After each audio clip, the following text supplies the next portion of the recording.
From July of 2015 to July of 2016, I quit using social media, mainly Facebook, Instagram, and Twitter. But I was still doing things like watching the occasional YouTube video and using email. This is a topic that often gets people quite worked up. You have people that demonize social media and applaud anyone who quits. Then you have other people who say that social media is amazing and quitting is stupid, or that you should just use it less. This video isn't about trying to convince you that social media is the devil, or that everyone should quit. This video is just a reflection on my own life about why I quit, what I learned, and how I use social media now. So I'll start with why I quit. The main reason I quit was that I was compulsively checking social media. I was wasting lots of time on it. When I got up in the morning, the first thing I would do is roll over and check all my social media accounts. Anytime I was bored or in an awkward situation, I would pull out my phone and start scrolling through social media. It began to feel like a crutch. Instead of doing activities that I deeply enjoyed and created value for me, I took the easier but less fruitful action of scrolling through social media. I felt like I wasn't accomplishing very much in my life. Now I know what some of you are thinking. Why don't you just control yourself? Whenever someone quits social media, there's always this outcry from people who just say, why don't you just control how you use it? I can see where you're coming from, but I think we also have to understand that social media was designed to be addictive. The creators of Facebook, Instagram, and Twitter want you to stay on their apps as long as possible. They pour millions of dollars into researching what humans find addictive and how they can better craft their apps to get you to stay on them and use them as long as possible. I recently read a book by Nicholas Carr titled The Shallows. The book is essentially about how the internet is affecting our ability to focus, think, and learn deeply. It takes a very scientific approach and is well researched. In that book, Carr explains how our brains are quite plastic. Previously, it was thought that brains are not very plastic, and that once we hit a certain age, our brains are fully developed and we were who we were. We couldn't change our brains. I think this is best summarized by the quote, "You can't teach an old dog new tricks." But studies in neuroplasticity show that this isn't true. The brain is more malleable than we thought. Our circuits can be rewired and we can be changed. Every time we receive a like or a follow, our phone notifies us and we get little hits of dopamine. Every time we unlock our phone and open up Instagram, we're stimulating many of our senses. We hear and see the notifications. We can feel the phone in our hands. Every time we touch a tab, we're rewarded with new information about what our peers are doing. Every time you refresh the page, there's newer information, which rewards our brain with even more dopamine. Our brain loves to learn and learns to love the attention we receive when we use social media. Because of that, we want to keep using it. As we continue to repeat the cycle, we strengthen this connection and this addiction in our brains.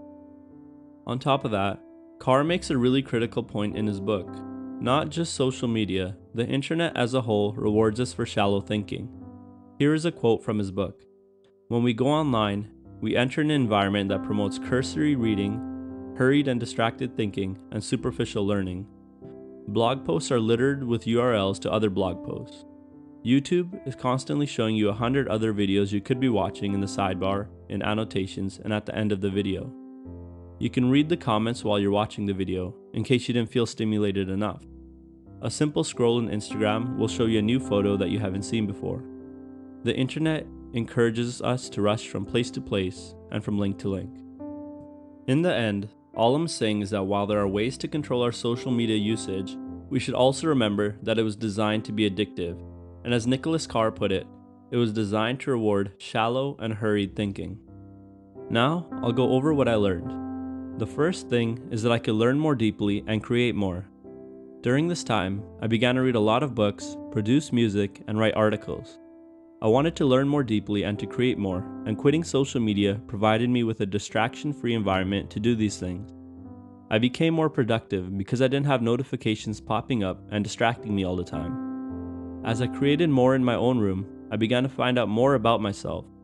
I felt less influenced by what everyone else might think of me. The second thing I learned is that I won't miss out. Everyone has this fear of missing out when they leave social media. They think they'll be out of the loop. The truth is, the only thing you'll be out of the loop on is memes, gossip, and pop culture news. Things that are completely useless for your life. Some of you may be thinking, but what about those times when a disaster happened halfway across the world, and because of social media, we were all able to find out about it?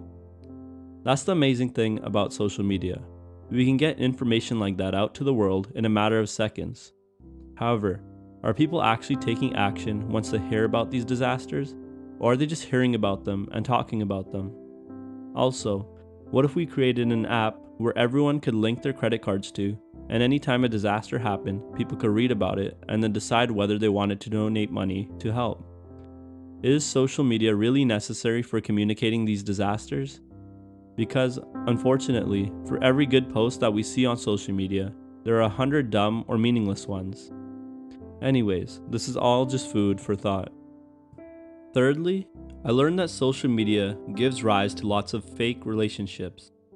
I felt that I shed lots of superficial relationships when I quit.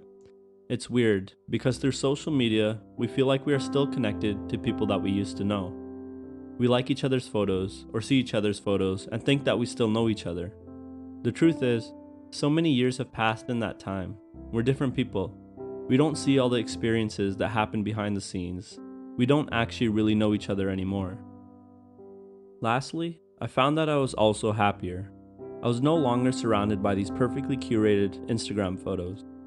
I wasn't seeing the highlights of everyone's life and comparing it to my behind the scenes.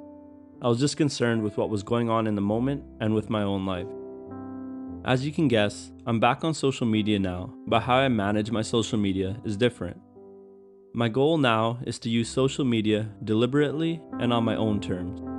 I try not to be sucked into the highlight reels and all the negative aspects. I do this by turning off all notifications so I'm not constantly being distracted. I check social media when I feel like it, and I only browse and post deliberately. I deleted social media off all mobile devices, so I can't check it while I'm out with people. I pretty much only use Instagram and YouTube. On Instagram, I don't follow anyone who posts things that might make me feel a type of way. I just try to follow people who add value to my life or offer me some happiness when I tune into the app. On YouTube, I try to only log in twice a day to respond to comments. I try not to look at the views, the likes, and the dislikes, so I don't get attached to those metrics. I create content that I want, and I believe will help people. I post it, and the rest is out of my hands, so I move on and I live my life. This video was just meant to offer you one perspective on what quitting social media is like, and hopefully to cause you to reflect on your own use of social media. What are your thoughts on social media? Would you ever quit? Lastly, don't forget to like, comment, and subscribe. Thanks for watching, and I'll see you next time.